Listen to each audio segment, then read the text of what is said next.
दोस्तों, आज की हमारी ये वीडियो वकालतनामा से संबंधित है कि आखिर ये वकालतनामा होता क्या है।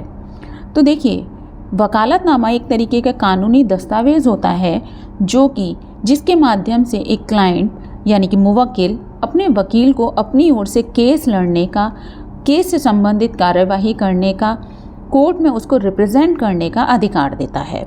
सिंपल सी भाषा में अगर बात कहें तो वकालतनामा एक अधिकार पत्र होता है जो कि एक वकील को केस लड़ने के दौरान या केस जब चल रहा हो उस दौरान दिया जाता है। अब प्रश्न ये उठता है कि ये वकालतनामा आखिर देता कौन है।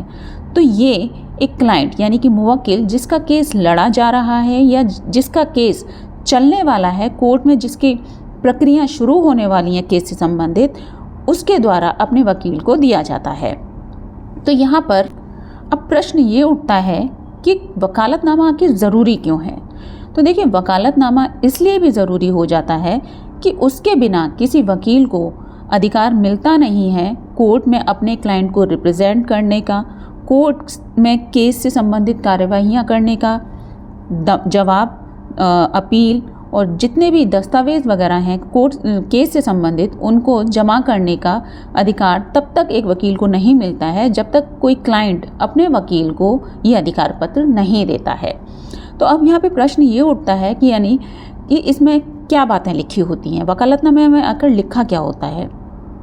तो सामान्य सी बातें कुछ लिखी होती हैं वकालतनामा पत्र में, जो कि सबसे पहले है उस क्लाइंट का नाम व पता, वकील का नाम, उसका एनरोलमेंट नंबर, कोर्ट में जो केस की कार्यवाही चलने जा रही है यानी कि उस केस का विवरण उस पत्र में लिखा गया होगा, जैसे कि कोर्ट, केस नंबर, ये सारी चीज़ें उसमें लिखी होंगी, वकील के अधिकार लिखे होंगे।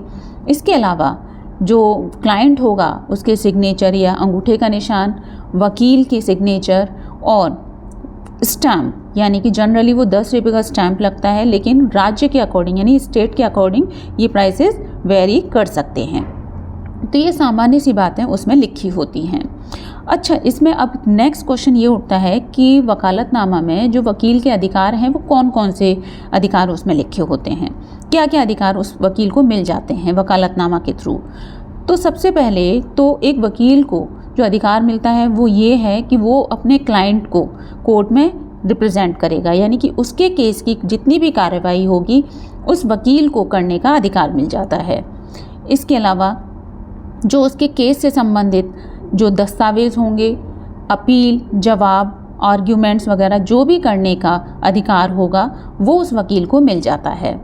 कभी कोई सिचुएशन ऐसी बन जाती है कि केस में समझौते की स्थिति आ जाती है तो अपने क्लाइंट की सहमति से वो करा सकता है, यानी कि एक तरीके से समझौता जो होगा वो भी एक वकील को कराने का अधिकार मिल जाता है अपने क्लाइंट की अनुमति से।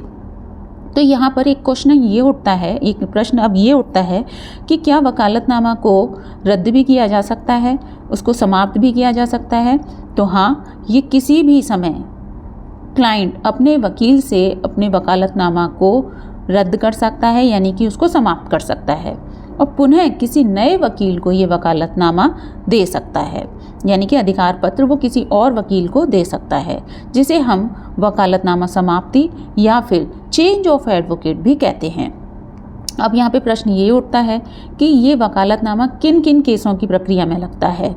तो ये क्रिमिनल केसेस में, सिविल केसेस में, फैमिली कोर्ट केसेस में, इसके अलावा सुप्रीम कोर्ट, हाई कोर्ट के केसेस में लगता है और ट्रिब्यूनल्स के जितने भी केसेस होंगे उनमें वकालतनामा की ज़रूरत पड़ती है। अब अगला प्रश्न ये बनता है कि क्या बिना वकालतनामा के कोई व्यक्ति अपने केस को रिप्रेजेंट नहीं कर सकता है।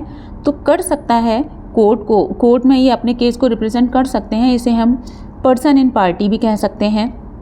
लेकिन इसमें बहुत सारे ऐसे प्रोसीजर्स होते हैं, कोर्ट की कार्रवाइयाँ ऐसी होती हैं जो कि किसी आम इंसान को नहीं पता होता है।